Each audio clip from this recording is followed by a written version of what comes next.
Good evening, नमस्कार, जय हिंद प्यारे साथियों। कैसे हैं आप सभी लोग? आशा करता हूं बहुत अच्छे होंगे। स्वागत है आप सभी लोगों का एफएम गोल्ड परिवार पर।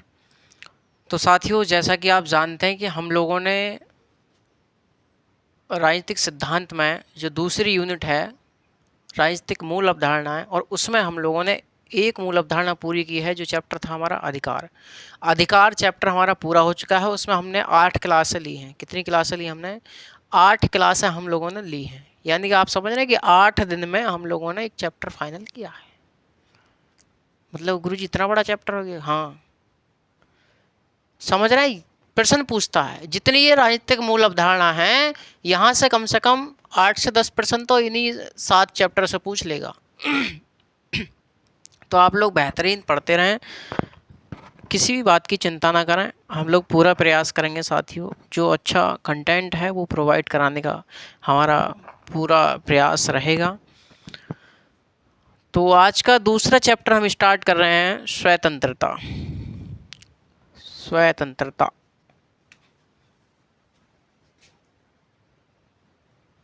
स्वतंत्रता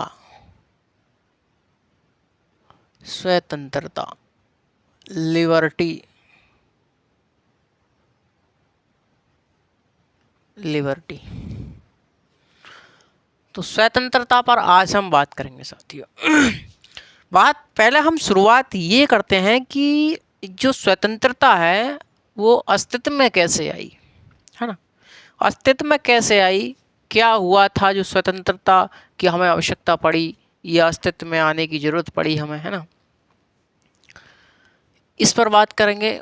उसके बाद हम लोग देखेंगे कि जो स्वतंत्रता होती है वो कितने प्रकार की होती है। उसमें हम देखेंगे एक होती है नकारात्मक स्वतंत्रता, एक होती है सकारात्मक स्वतंत्रता। उसमें हम लोग ये देखते हुए चलेंगे, ठीक है साथियों? तो ये सभी बातों पर हम लोग चर्चा करते हुए चलते हैं, ठीक है भाई? तो स्वतंत्रता के बारे में समझते हैं साथियों। आप जानते हैं मेरे प्यारे मित्रों कि प्राचीन काल और मध्यकाल में क्या था। प्राचीन काल और मध्यकाल में विशेष अधिकारों का प्रचलन था। मध्यकाल में विशेषाधिकारों का प्रचलन था और यहाँ पर जो सत्ता थी, सत्ता बंटवारे पर आधारित थी। सत्ता कैसी थी? बंटवारे पर आधारित थी। यानी कि समाज में कुछ ही लोगों के लिए लगभग लगभग समझा जाए तो 95% संपत्ति थी, 5% संपत्ति संपूर्ण जनता पर थी। और जो ज़मीनें दी जाती थी आम जनता के लिए, वो ज़मीनें पट्टे पर दी जाती थी कि 5 बीघा 10 बीघा ज़मीन दे दी किसी के लिए। उससे क्या क्या करेंगे, जो सामंती लोग होंगे, जो जिम्मेदार लोग होंगे, वो उस व्यक्ति से लगान वसूलेंगे, वो उस व्यक्ति से कर लेंगे उस चीज़ पे जो उसने फसल उगाई है। तो उसके लिए जो आम व्यक्ति है उसके लिए केवल क्या है कि खाना ही मिल पाएगा, रोटी ही मिल पाएगी, पेट पूजा ही हो पाएगी। तो सत्ता बंटवारे पर आधारित थी। इनके मध्यकाल में धर्म का बोलबाला था। धर्म पर आधारित काल माना जाता है मध्यकाल को। विशेषाधिकारों का प्रचलन था, केवल कुछ ही लोगों पर अधिकार थे। ऐसा कहा जाए तो जिसकी लाठी उसकी भैंस वाला हिसाब था कि सत्ता कुछ ही लोगों के हाथ में थी। बकाया लोगों के लिए गरीब निर्धन समझा जाता था, दास की तरह उनके साथ व्यवहार किया जाता था। तो मध्यकाल में, प्राचीन काल में कुछ ऐसा था साथियों, है ना? तो मैंने आपको बताया कि मध्यकाल, प्राचीन काल में, मध्यकाल में मैंने आपको बताया कि यहाँ पर विशेषाधिकारों का प्रचलन था, धर्म का बोलबाला था, सत्ता बंटवारे पर आधारित थी, सामंती व्यवस्था का प्रचलन था। तो इन्हीं सब व्यवस्थाओं से, इन्हीं सब चीज़ों से साथियों लोग जो ऊब गए। लोगों को लगा कि अब ना कुछ तो भैया करना पड़ेगा, कुछ ना कुछ तो आंदोलन करना पड़ेगा, जब ही हमारे लिए स्वतंत्रता और समानता मिल पाएगी। कि जो हमारा निर्धन वर्ग है, जो सर्वहारा, जो मजदूर वर्ग है, उसके पास स्वतंत्रता थी नहीं, न समानता थी। जब स्वतंत्रता नहीं होगी तो वो व्यक्ति कैसा आगे बढ़ पाएगा भाई, है ना? जब किसी व्यक्ति को हम स्वतंत्रता ही नहीं देंगे, समानता ही नहीं देंगे, तो हमारा समाज कैसा आगे बढ़ पाएगा? तो इसी बात की मध्यकाल में चिंता सताने लगी लोगों के लिए। इसी को लेकर के साथियों मध्यकाल में क्या हुआ, मध्यकाल में इन्हीं सब चीज़ों के विरोध में पुनर्जागरण आंदोलन हुआ। क्या हुआ? पुनर्जागरण आंदोलन हुआ। और पुनर्जागरण आंदोलन के परिणाम स्वरूप क्या हुआ, मध्यकाल का अंत हुआ और 16वीं शताब्दी में आधुनिक काल की शुरुआत हुई। साथियों, मैंने आपको बताया कि इन्हीं सब व्यवस्थाओं के चलते, इन्हीं सब व्यवस्थाओं के विरोध में क्या हुआ कि पुनर्जागरण आंदोलन की शुरुआत हुई। पुनर्जागरण आंदोलन के पश्चात यानी कि इसके परिणाम स्वरूप मध्यकाल का अंत हुआ और 16वीं शताब्दी में आधुनिक काल की शुरुआत हुई। जैसे 16वीं शताब्दी में आधुनिक काल की शुरुआत हुई, उसी समय हमारी स्वतंत्रता और समानता अस्तित्व में आई। उसी समय हमारी स्वतंत्रता और समानता अस्तित्व में आई। मेरी बात क्लियर है आप? तो जब पुनर्जागरण आंदोलन हुआ उसी समय हमारी स्वतंत्रता और समानता भी अस्तित्व में आई। कब आई? 16वीं शताब्दी यानी आधुनिक काल में आई। ये कहना गलत नहीं होगा, हम यह भी कह सकते हैं कि जो स्वतंत्रता और समानता है, पुनर्जागरण काल की संतान इसको कहा जाता है। तो पुनर्जागरण काल की संतान किसे कहा जाता है? तो स्वतंत्रता और समानता को पुनर्जागरण काल की संतान कहा जाता है। तो 16वीं शताब्दी यानी आधुनिक काल में स्वतंत्रता और समानता अस्तित्व में आई। साथियों, लेकिन ये स्वतंत्रता और समानता जो अस्तित्व में हमारी आधुनिक काल में आई है 16वीं शताब्दी में, इसको जो परिभाषित किया गया, इसको परिभाषित फ्रांसीसी क्रांति के दौरान किया गया। मैंने आपसे बताया कि स्वतंत्रता जो अस्तित्व में आई वो 16वीं शताब्दी यानी आधुनिक काल में आई। लेकिन यदि इसको परिभाषित कब किया गया ऐसा पूछा जाए तो फ्रांसीसी क्रांति के दौरान इसको परिभाषित किया गया। फ्रांसीसी क्रांतिकारियों का क्या नारा था भाई? आप लोग जानते कि स्वतंत्रता, समानता और बंधुता, ये तीन नारे क्या थे? ये जो नारा था हमारा स्वतंत्रता, समानता और बंधुता, इसी में जो तीन हमारी समानता, स्वतंत्रता, समानता और बंधुता जो छिपी हुई है, जो तीन चीज़ें छिपी हुई हैं इसमें ही, ये पूरा एक नारा था। ये नारा कब आया? तो ये नारा फ्रांसीसी क्रांति के दौरान आया। मैंने आपको बताया कि फ्रांसीसी क्रांतिकारियों का नारा था। पुनर्जागरण काल जो था, पुनर्जागरण जो आंदोलन था, पुनर्जागरण आंदोलन एक सांस्कृतिक आंदोलन था। कैसा आंदोलन था? पुनर्जागरण आंदोलन एक सांस्कृतिक आंदोलन था जिसने साथियों सामाजिक, आर्थिक और राजनीतिक क्षेत्र में स्वतंत्रता और समानता की मांग की। किसने? पुनर्जागरण आंदोलन ने। मैंने आपको बताया कि पुनर्जागरण आंदोलन जो था वह एक सांस्कृतिक आंदोलन था जिसने सामाजिक, राजनीतिक और आर्थिक क्षेत्र में स्वतंत्रताओं की मांग की, स्वतंत्रता की मांग की। स्वतंत्रता जो होती है साथियों, स्वतंत्रता उदारवाद की देन मानी जाती है। यानी कि स्वतंत्रता उदारवाद की केंद्रीय अवधारणा है। यदि मैं इसको कहना चाहूँ तो कह सकता हूँ। मैंने आपको उस समय बताया था कि ये जो जितनी राजनीतिक मूल अवधारणाएं हैं, चाहे वो अधिकार हो, स्वतंत्रता हो, चाहे समानता हो, चाहे न्याय हो, है ना, चाहे लोकतंत्र हो, ये जो सभी राजनीतिक मूल अवधारणाएं हैं ये सभी उदारवाद की देन मानी जाती हैं। ये मैंने आपको बताया था। तो मैंने अधिकार पे भी आपको बताया था, है ना।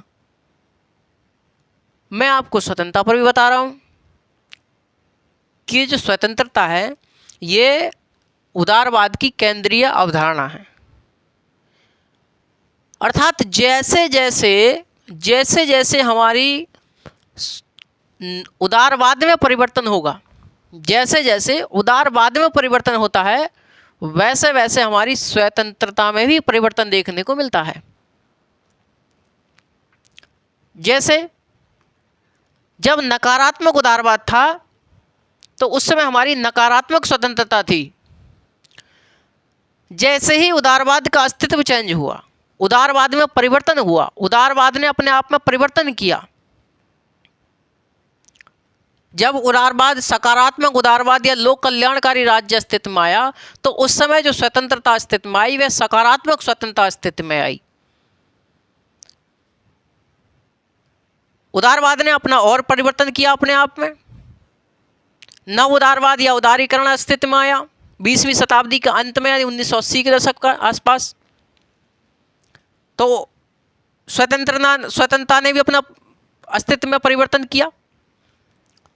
तो नकारात्मक स्वतंत्रता पुनः अस्तित्व में आ गई दोबारा, क्योंकि जैसे नकारात्मक उदारवाद की ओर पुनः लौटने का प्रयास किया, वैसे ही नकारात्मक स्वतंत्रता की ओर पुनः लौटने का प्रयास किया, नव उदारीकरण में या नव उदारवाद में। तो मैंने आपको यही बताया कि जैसे जैसे जैसे जैसे उदारवाद में परिवर्तन होता है, वैसे वैसे हमारी स्वतंत्रता में भी परिवर्तन देखने को मिलता है। क्यों देखने को मिलता है? क्योंकि स्वतंत्रता जो होती है, स्वतंत्रता हमारी उदारवाद की केंद्रीय अवधारणा मानी जाती है। स्वतंत्रता उदारवाद की केंद्रीय अवधारणा मानी जाती है। स्वतंत्रता जो होती है वो दो प्रकार की होती है, एक होती है नकारात्मक स्वतंत्रता, एक होती है सकारात्मक स्वतंत्रता। तो इतनी बातें आप लोग लिखने का प्रयास किए, उसके बाद मैं आपको एक डायग्राम बना दूंगा, उस पर आप लोग समझ सकते हैं नकारात्मक स्वतंत्रता और सकारात्मक स्वतंत्रता के बारे में। ठीक साथियों, चलिए लिखने का प्रयास कीजिए।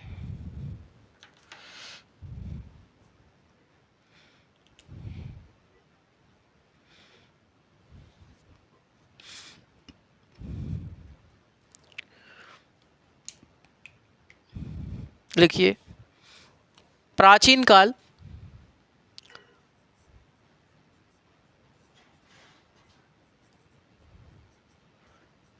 काल एवं मध्यकाल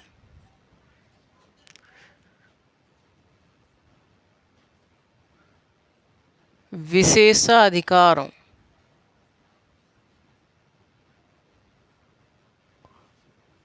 पर आधारित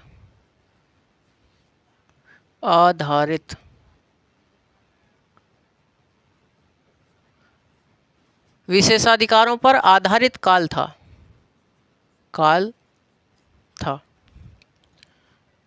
इसमें स्वतंत्रता समानता का कोई अस्तित्व नहीं था। इसमें स्वतंत्रता समानता का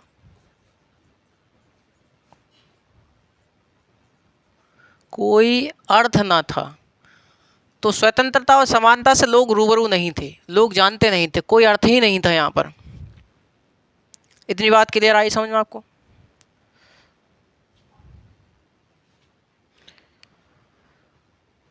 लिखिए,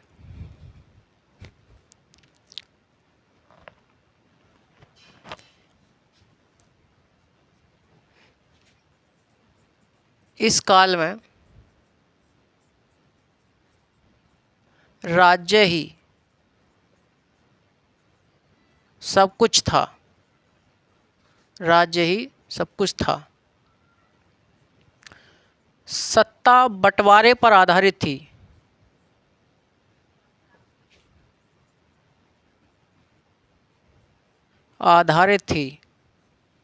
धर्म का बोलबाला था। धर्म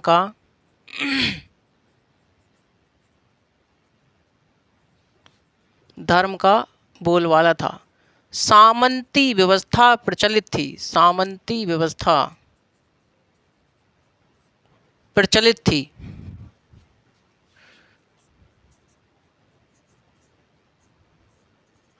तो सामंती व्यवस्था प्रचलित थी, सत्ता बंटवारे पर आधारित थी, धर्म का बोलबाला था।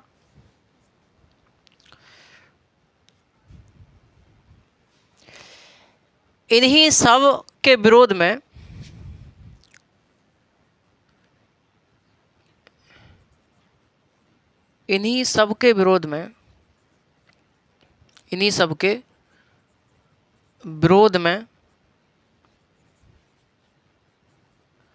पुनर्जागरण आंदोलन की शुरुआत हुई।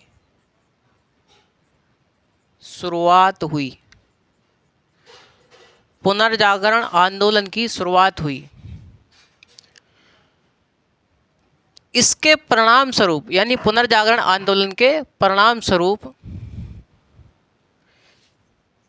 इसके इसके परिणाम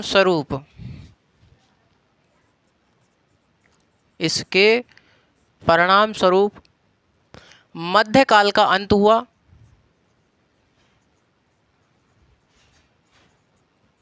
मध्यकाल का अंत हुआ और 16वीं शताब्दी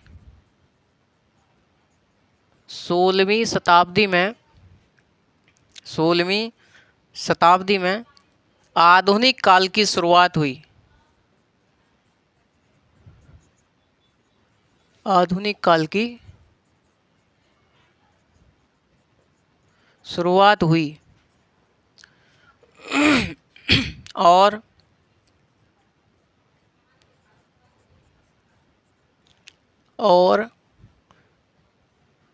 स्वतंत्रता एवं समानता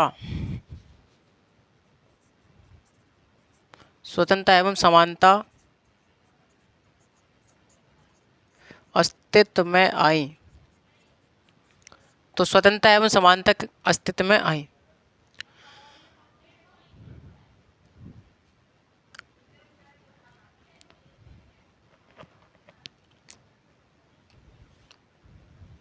यह कहा जाता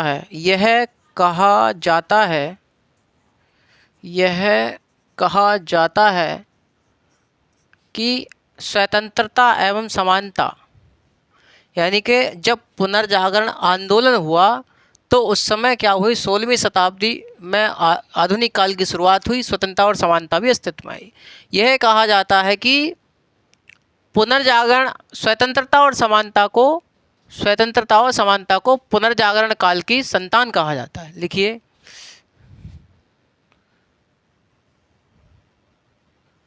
कुछ विद्वानों ने, ऐसे लिखिए आप लोग, कुछ विद्वानों ने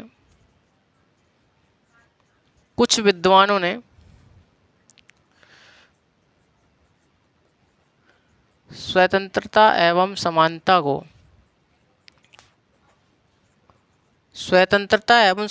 को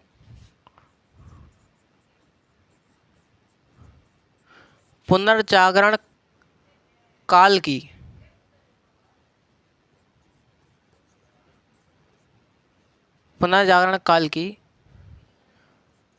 संतान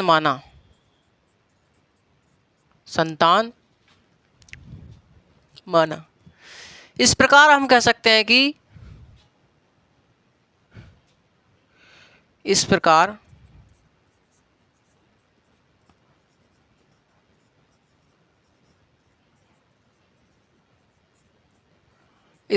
हम कह सकते हैं कि स्वतंत्रता एवं समानता 16वीं शताब्दी में अस्तित्व में आई।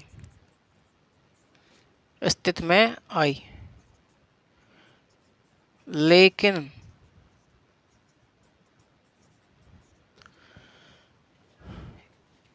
इसको फ्रांसीसी क्रांति के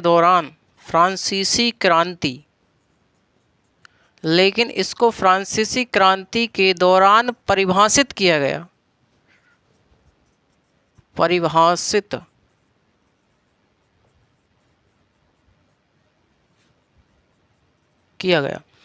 मैंने आपसे बताया कि जैसे पुनर्जागरण आंदोलन हुआ तो पुनर्जागरण आंदोलन के परिणाम स्वरूप मध्यकाल का अंत हुआ। देखिए साथियों, मध्यकाल जो माना गया, मध्यकाल अपना 6वीं शताब्दी से लेकर 15वीं शताब्दी तक देखने को मिलता है। कहीं कहीं आपको 5वीं शताब्दी से 15वीं शताब्दी तक देखने को भी मिलता है। ठीक है, तो 15वीं शताब्दी में क्या हुआ, मध्यकाल का अंत हुआ। और जैसे मध्यकाल का अंत हुआ, 16वीं शताब्दी में किसकी शुरुआत हुई, हमारी आधुनिक काल की शुरुआत हुई। तो जब आधुनिक काल की शुरुआत हुई 16वीं शताब्दी में, उसी समय हमारी स्वतंत्रता और समानता भी अस्तित्व में आई। क्यों आई? क्योंकि पुनर्जागरण आंदोलन हुआ। कुछ विद्वान क्या मानते हैं, कुछ विद्वान स्वतंत्रता एवं समानता को पुनर्जागरण काल की संतान मानते हैं। ये कहना गलत नहीं होगा, हम यह कह सकते हैं कि स्वतंत्रता एवं समानता 16वीं शताब्दी में तो अस्तित्व में आई, लेकिन इनको परिभाषित जो किया गया वो फ्रांसीसी क्रांति के दौरान परिभाषित किया गया। फ्रांसीसी क्रांति कब हुई, तो 1789 में फ्रांसीसी क्रांति हमारी हुई। तो जिस समय फ्रांसीसी क्रांति हुई उस समय हमारी स्वतंत्रता एवं समानता को क्या किया गया, परिभाषित किया गया। फ्रांसीसी क्रांतिकारियों का नारा क्या था, तो स्वतंत्रता, समानता एवं बंधुता फ्रांसीसी क्रांतिकारियों का नारा था। लिखिए, स्वतंत्रता, समानता एवं बंधुता फ्रांसीसी क्रांतिकारियों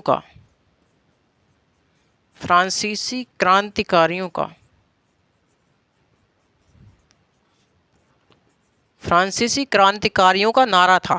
क्या था, नारा था।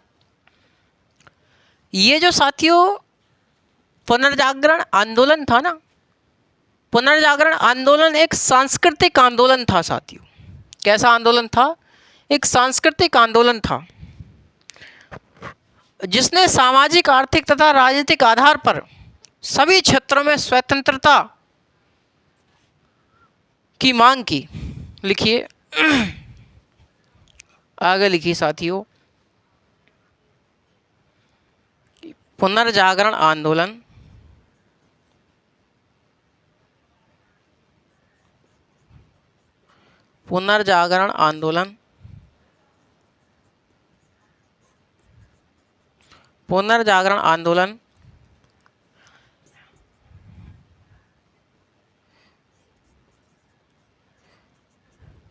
एक सांस्कृतिक आंदोलन था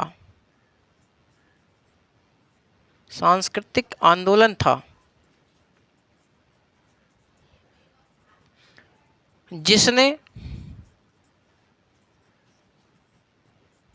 सामाजिक, आर्थिक तथा राजनीतिक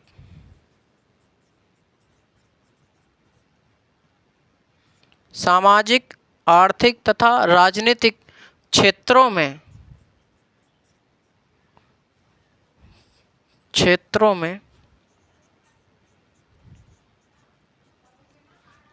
स्वतंत्रता की मांग की। स्वतंत्रता जो होती है साथी, स्वतंत्रता उदारवाद की केंद्रीय अवधारणा है। लिखिए,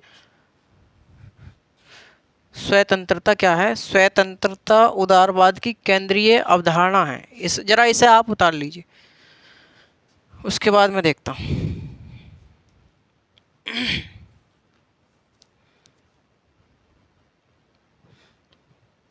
इतनी बात आपको क्लियर समझ में आई होगी, ठीक है भाई। चलिए,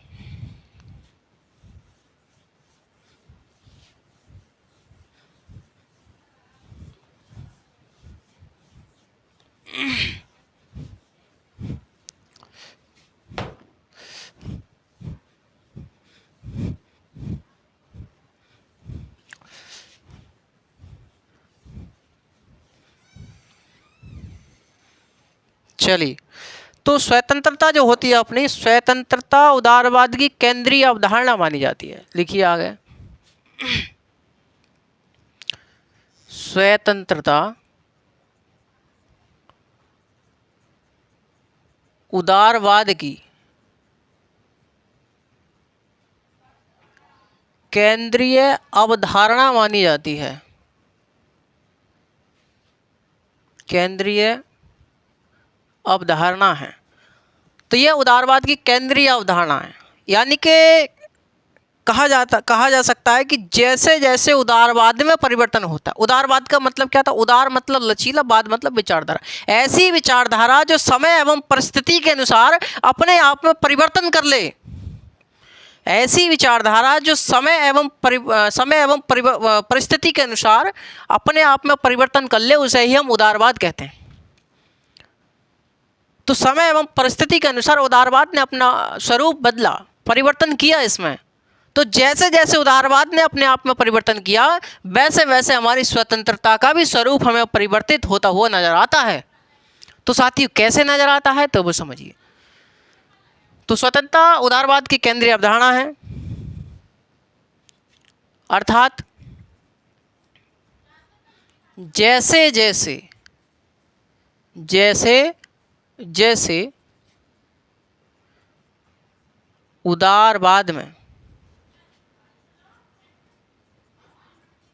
परिवर्तन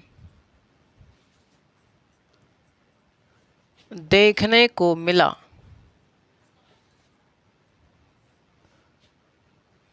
वैसे वैसे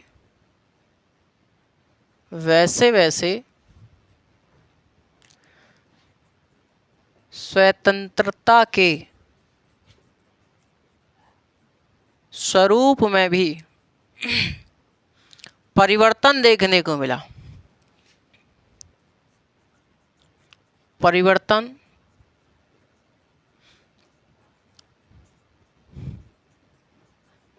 परिवर्तन देखने को मिला। ठीक है।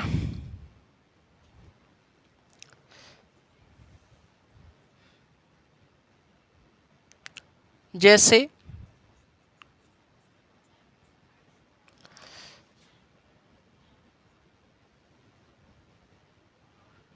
नकारात्मक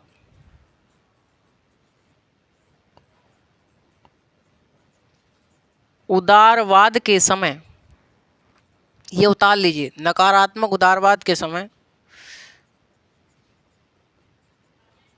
स्वतंत्रता का स्वरूप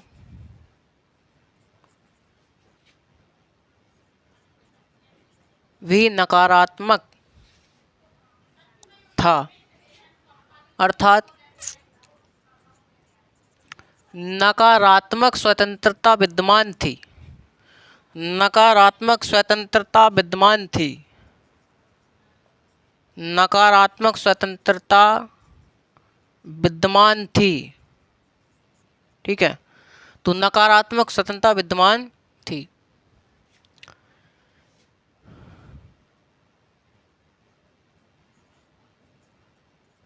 जब सकारात्मक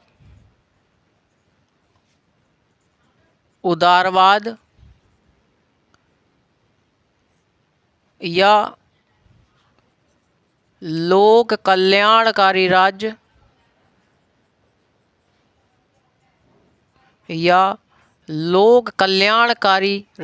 के समय, जब सकारात्मक उदारवाद या लोक कल्याणकारी राज्य अस्तित्व में आया, ऐसे लिखिए, अस्तित्व में आया, तो सकारात्मक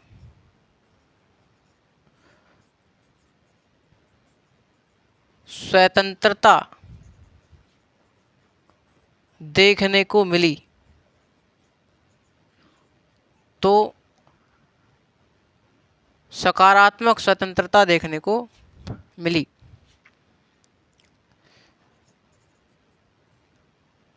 तथा नव उदारवाद या उदारीकरण के समय उदारवाद ने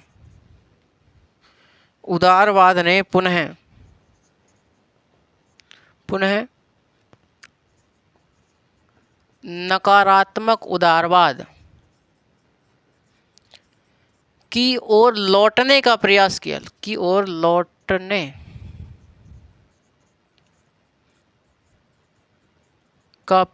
किया, तो स्वतंत्रता भी पुनः नकारात्मक स्वतंत्रता की ओर लौटी।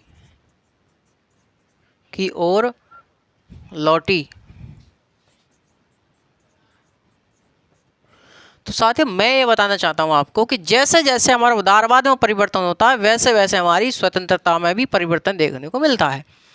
जब हमारा नकारात्मक उदारवाद था तो हमें स्वतंत्रता का जो स्वरूप देखने को मिला वो नकारात्मक स्वतंत्रता का स्वरूप था, नकारात्मक स्वतंत्रता विद्यमान थी। जब हमारा उदारवाद सकारात्मक उदारवाद या लोक कल्याणकारी राज्य अस्तित्व में आया तो उस समय स्वतंत्रता का जो स्वरूप था वो सकारात्मक स्वतंत्रता विद्यमान थी।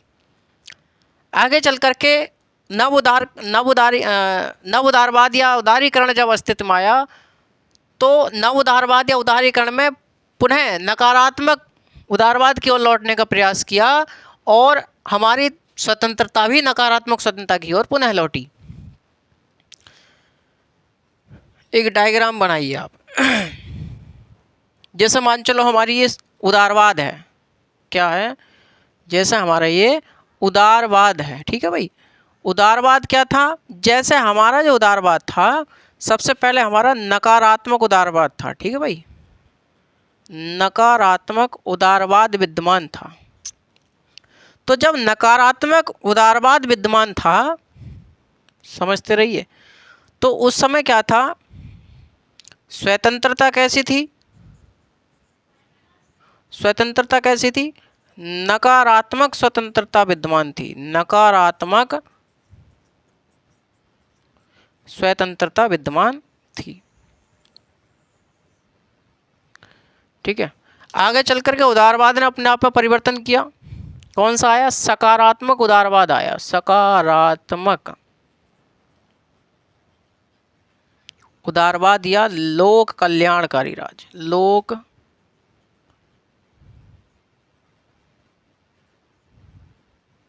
लोक कल्याणकारी राज्य अस्तित्व में आया। तो इस समय कैसी स्वतंत्रता थी हमारी, सकारात्मक स्वतंत्रता विद्यमान थी, सकारात्मक स्वतंत्रता विद्यमान थी, ठीक है भाई। जैसे ही उदारवाद हमारा पुनः उदारीकरण या नव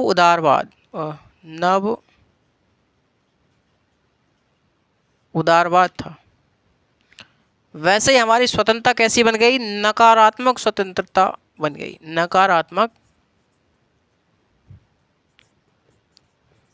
स्वतंत्रता, ठीक। तो इसमें मैंने आपको बताया होगा कि नकारात्मक उदारवाद में क्या होता है, इसमें व्यक्ति प्राथमिक होता है, यानी कि सभी व्यक्तियों की इसमें बराबर मान लिया जाता है। व्यक्ति प्राथमिक होता है, व्यक्ति की आज़ादी, व्यक्ति की स्वतंत्रता, सबको प्राथमिकता दी जाती है। कुल मिला कहा जाए तो व्यक्ति को प्राथमिकता दी जाती है, सभी व्यक्तियों को बराबर मान लिया जाता है। इसमें राज्य के कार्यों को सीमित किया जाता है, राज्य को केवल आवश्यक कार्य ही करने होते हैं।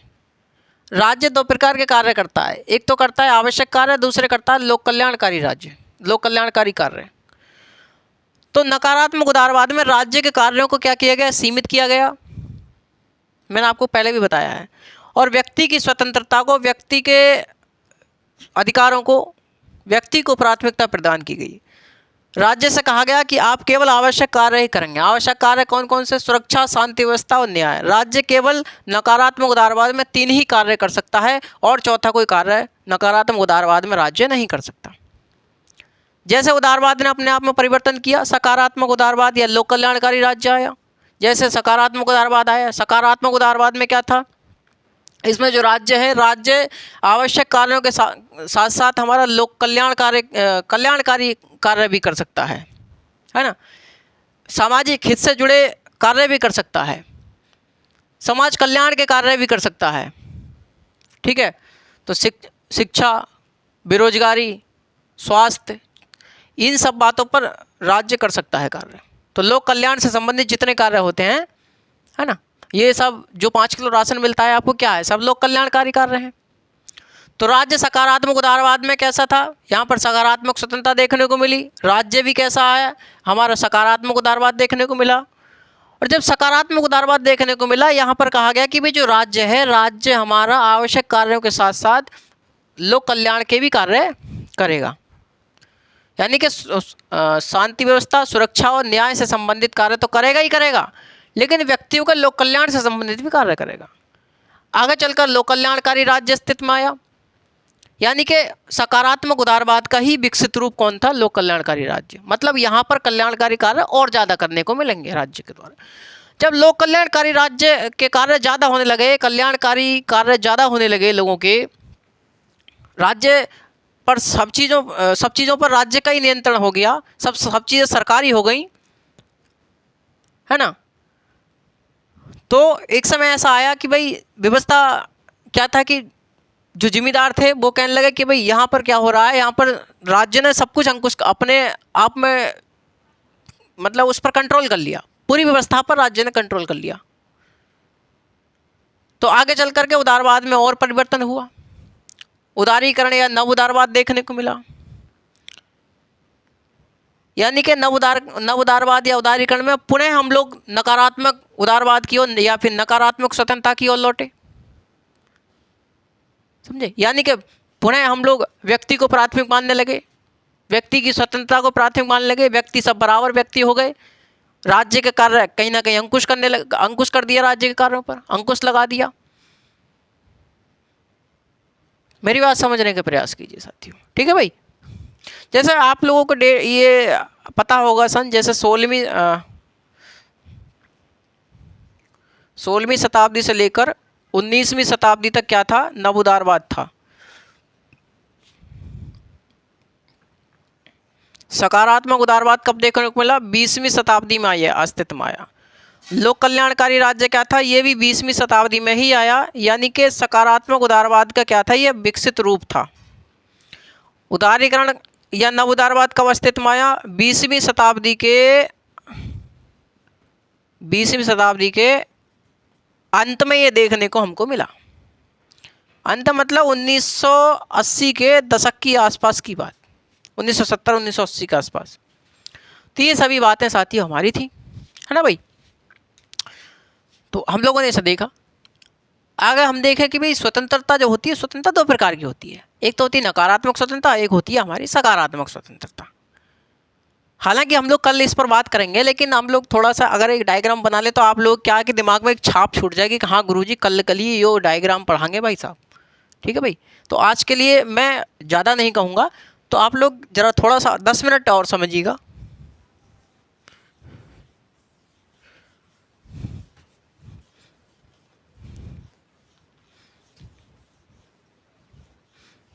दस मिनट की क्लास और होगी अपनी ज़्यादातर, तो ज़्यादा 10 मिनट और।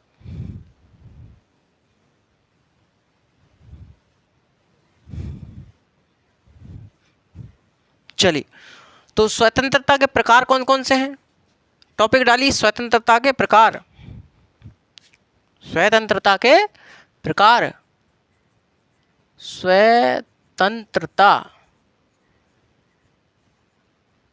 के प्रकार। तो दो टाइप की स्वतंत्रता होती है।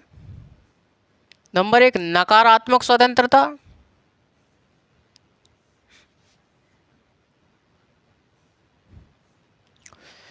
नंबर 2 सकारात्मक स्वतंत्रता, ठीक।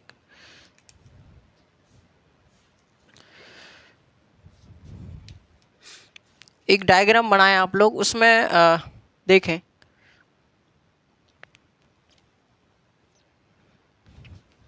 आप लोगों को दिख रहा है नहीं दिख रहा, इस बात को नहीं पता, छोटा बनाते हैं हम लोग, ठीक है।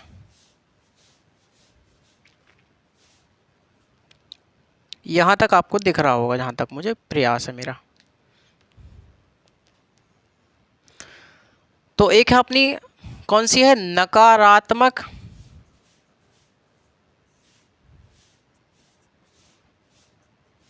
स्वतंत्रता। यह कब से कब तक विद्यमान रही? 16वीं शताब्दी से लेकर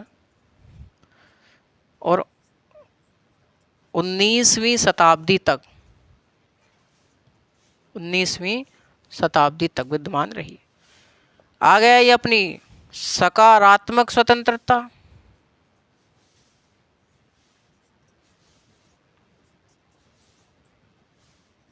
सकारात्मक स्वतंत्रता यह कब अस्तित्व में आई? तो ये 20वीं शताब्दी में अस्तित्व में आई। 20वीं शताब्दी में यह अस्तित्व में हमको देखने को मिलती है। ये जो अपनी नकारात्मक स्वतंत्रता होती है, इसकी अंग्रेजी जो होती है वो होती है लिबर्टी। इसकी अंग्रेजी क्या होती है? नकारात्मक स्वतंत्रता की अंग्रेजी होती है लिबर्टी। लिबर्टी, ठीक है भाई। लिबर्टी क्या होती है? इसकी अंग्रेजी होती है, इसकी अंग्रेजी होती है फ्रीडम। फ्रीडम। क्या गुरु जी, ये कौन सी बात हुई कि बात तो एक ही है तो स्वतंत्रता ही, लेकिन अंग्रेजी मतलब इसकी मीनिंग अलग अलग कैसे अंग्रेजी में?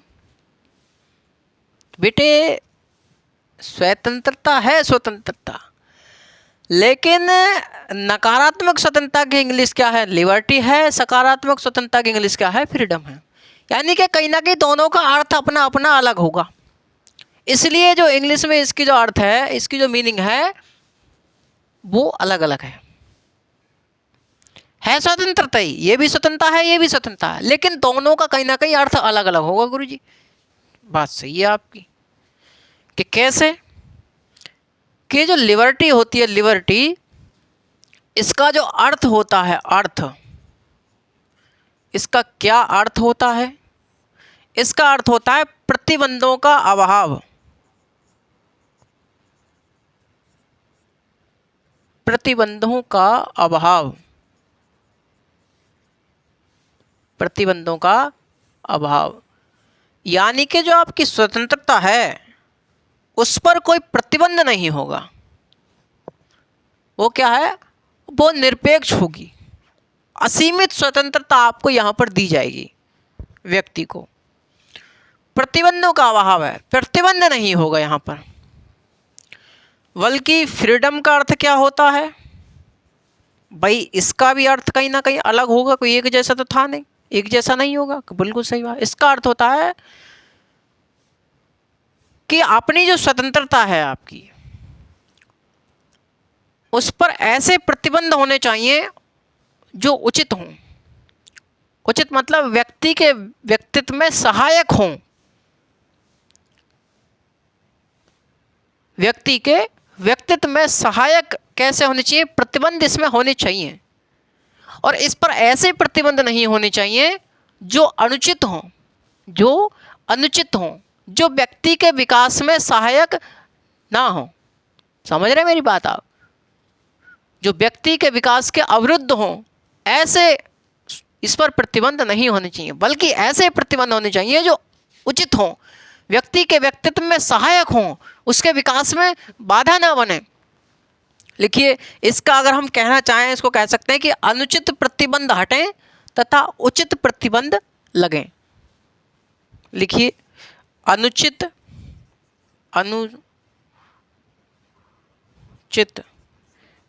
अनुचित प्रतिबंध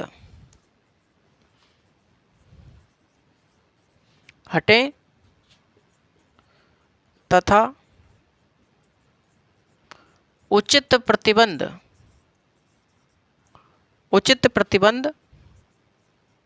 लगे। ये क्या होता है? ये इसका अर्थ होता है। यानी कि जो सकारात्मक स्वतंत्रता है वो आपको स्वतंत्रता तो दी जाएगी, लेकिन आपकी स्वतंत्रता पर कुछ कैसे होंगे? प्रतिबंध होंगे। कैसे प्रतिबंध? जो आपके विकास में सहायक हों, जो आपके सभी लोगों के व्यक्तित्व के विकास में सहायक होंगे। उचित प्रतिबंध होंगे। अगर संविधान की बात करी जाए तो संविधान में कैसा है साथियों? संविधान में जो आपको स्वतंत्रता दी गई है, मान के चलिएगा जो आपको स्वतंत्रता दी गई, जैसे मान के चलिएगा अनुच्छेद 19(1) में आपको कितने प्रकार की? 6 प्रकार की स्वतंत्रता है। कितने प्रकार की है? 6 प्रकार की स्वतंत्रता दी गई है। ठीक है भाई, 19(1) में। जैसे 19(1)(a) से लेकर के और 19(1)(g) तक दी गई है, जिसमें जो F वाली जो स्वतंत्रता थी, जो संपत्ति का अधिकार था, कौन सी? संपत्ति की जो स्वतंत्रता थी, संपत्ति की स्वतंत्रता, उसे यहाँ में से हटा दिया गया है। ठीक है भाई, इस पर हम लोग बात करते रहेंगे जब हम कॉन्स्टिट्यूशन संविधान पढ़ेंगे, अपना संविधान वाला पार्ट, उस पर बात करेंगे। तो मैं आपको यहाँ बताना चाह रहा हूँ कि 19(1) जो है उसमें हमारी 6 प्रकार की स्वतंत्रता है। ठीक है, ये ऐसा तो है नहीं कि ये जो स्वतंत्रता है ये निरपेक्ष है, एब्सोल्यूट है, ऐसा नहीं है, बल्कि इस पर क्या है, कुछ प्रतिबंध हैं, कुछ प्रतिबंध हैं। कैसे प्रतिबंध हैं? जो किसी दूसरे व्यक्ति के व्यक्तित्व में आप लोग क्या है, उसके विकास में बाधा ना बने।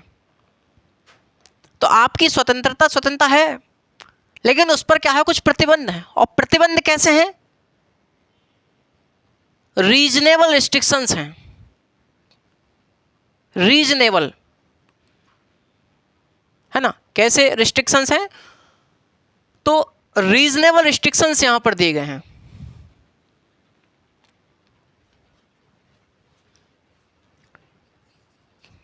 रीजनेबल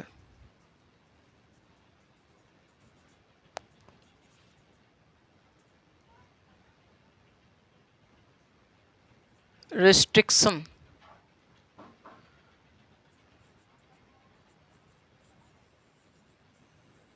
रीजनेबल रिस्ट्रिक्शन, इन्हें हिंदी में कहा जाता है युक्तियुक्त प्रतिबंध, युक्तियुक्त निर्बंधन, युक्तियुक्त निर्बंधन इनको कहा जाता है। युक्तियुक्त मतलब रीजनेबल, कुछ रीजन निकलना चाहिए। ऐसा नहीं है कि आप लोग प्रतिबंध लगा दो कि भाई कोई प्रधानमंत्री के खिलाफ बोल रहा है तो उसको जेल में डाल दो। कोई भी व्यक्ति प्रधानमंत्री के खिलाफ नहीं बोल सकता, कोई मंत्री गृह मंत्री के खिलाफ नहीं बोल सकता, कोई व्यक्ति क्यों नहीं बोल सकता भाई? भाई आलोचना, अलग सहमति, अलग राय, ये तो हमारे लोकतंत्र के टूल हैं। ये तो लोकतंत्र के टूल हैं। तो लोकतंत्र में होते हुए हम लोग किसी व्यक्ति दूसरे की आलोचना नहीं कर सकते, ऐसा तो हो नहीं सकता। सरकार की आलोचना ना करें, ऐसा हो नहीं सकता। तो ऐसा प्रतिबंध नहीं होना चाहिए भाई जो मतलब रीजनेबल नहीं हो। क्या रीजनेबल है कि आप लोग सरकार की आलोचना करें, आपको जेल में डाल दिया जाए? ये बात सही है? बिल्कुल सही नहीं बैठती गुरुजी। मैंने आपसे कहा कि प्रतिबंध तो है, प्रतिबंध कैसे हैं? वो आपको रीजनेबल प्रतिबंध दिखाई देंगे, निर्बंधन कैसे दिखाई देंगे? युक्तियुक्त निर्बंधन दिखाई देंगे। और इसकी जो बात की गई है, रीजनेबल रिस्ट्रिक्शंस जो हैं, युक्तियुक्त निर्बंधन, अनुच्छेद 19(2) से लेकर के और 19(6) तक, ये क्या है, हमारे युक्तियुक्त निर्बंधन ही दिए गए हैं संविधान में। ठीक है भाई, ये हम लोग आपको पढ़ाएंगे जब हम लोग संविधान कॉन्स्टिट्यूशन पढ़ेंगे, उस समय हम लोग इस बात को देखते हुए चलेंगे।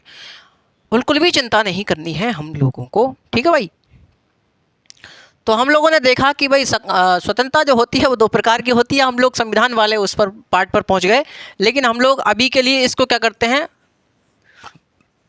केवल समझाने के पर्पज से मैंने आपको बताया था।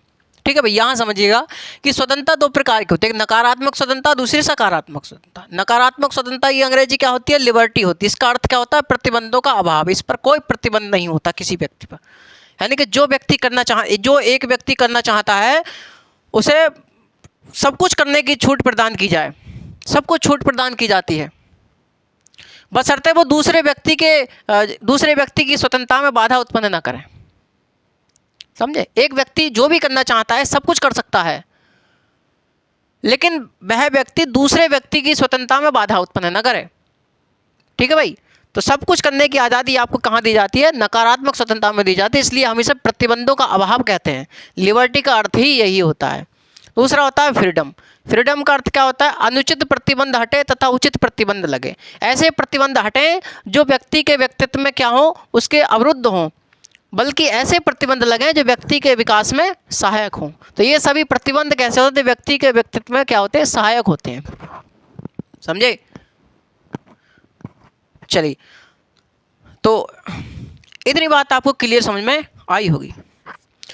यदि थोड़ी सी बात कर ली जाए कि भी नकारात्मक स्वतंत्रता में क्या होता है, कि नकारात्मक, थोड़ी सी बात, ज़्यादा नहीं, आप लोग केवल इतना ध्यान रखिएगा, इतना ही आप लोग ध्यान रखें फिलहाल के लिए। आगे हम लोग नेक्स्ट सेशन में बात करेंगे इस पर।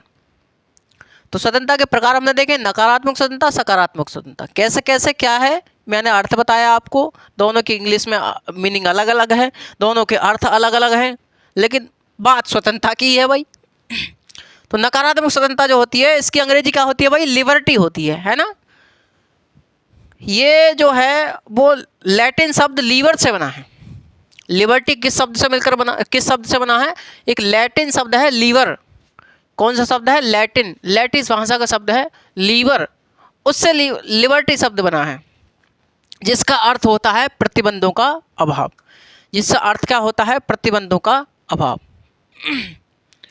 नकारात्मक स्वतंत्रता जो है नकारात्मक उदारवाद या व्यक्तिवादियों की देन है। बात सही है कि भाई जो नकारात्मक स्वतंत्रता है वो किसकी देन है? वो नकारात्मक उदारवाद की देन है। जब नकारात्मक स्वरूप था, उदारवाद का स्वरूप नकारात्मक था, तो उस समय स्वतंत्रता का स्वरूप भी हमारा नकारात्मक था। नकारात्मक उदारवाद या फिर जिसे हम व्यक्तिवाद भी कहते हैं। ठीक है भाई, जिसमें व्यक्तियों को प्राथमिक माना जाता था, जो नकारात्मक उदारवाद। आपको क्लियर समझ में आ जाना चाहिए। तो मैंने आपको बताया कि जो नकारात्मक स्वतंत्रता होती है, नकारात्मक स्वतंत्रता की अंग्रेजी लिबर्टी होती है, जो लैटिन शब्द लीवर से बना होता है। लीवर, ठीक है भाई। लीवर, लीवर अंदर वाला लीवर नहीं है ना, टेम्पू वाला भी लीवर नहीं, एक शब्द है लीवर, जिसका अर्थ क्या होता है? प्रतिबंधों का अभाव होता है। मैंने आपको बताया कि जो नकारात्मक स्वतंत्रता होती है, नकारात्मक स्वतंत्रता नकारात्मक उदारवादी या व्यक्तिवादियों की देन मानी जाती है।